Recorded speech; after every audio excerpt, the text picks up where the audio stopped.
judgment is twofold. There's a human and there's the internal. There's a godly, there's a spiritual. But let me read on. He said, for rulers hold no terror for those who do right, but for those who do wrong. They hold terror for those who do wrong. Do you want to be free from the fear of the one in authority?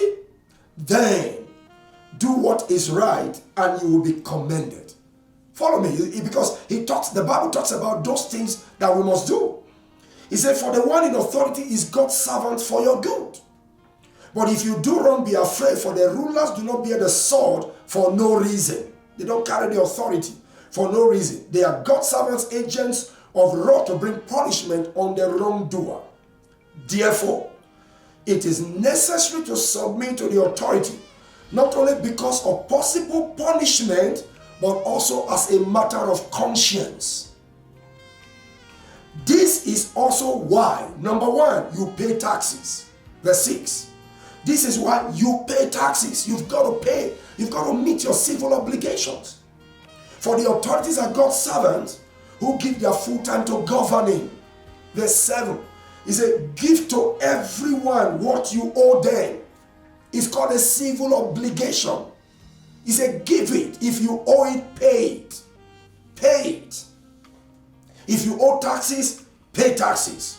If you owe any revenue, all the revenues, it's amazing how people just believe that they will continue to prosper in life and they deny obligations.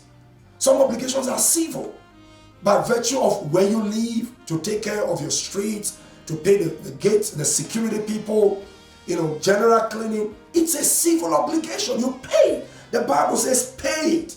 If you owe revenue, pay it. If revenue, then revenue, pay it. If you owe respect, pay the respect. He said, if you owe honor, give the honor. Profound. Some people don't understand that a consistent violation of obligations that are honorable, that are required, is a sure guarantee that your material prosperity cannot survive, cannot continually thrive. Everything about nature and life is going to rebel against you. One way or the other, that which you are sowing, by denying some other things when you fail to pay or meet your civil obligations, is going to eventually bounce back and afflict your destiny.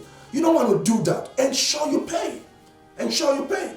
That is why nations that have fiscal responsibility do well. Societies that don't have fiscal responsibilities don't thrive. It's a responsibility for you to pay your tax, pay your dues, pay all kinds of revenue, and give honor to whom honor is due. That is the word of the Lord.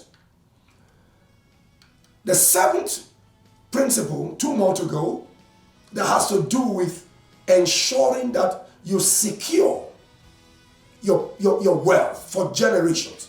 Your material prosperity is guaranteed, is the need to engage in good works. Honor good works. Honor good works.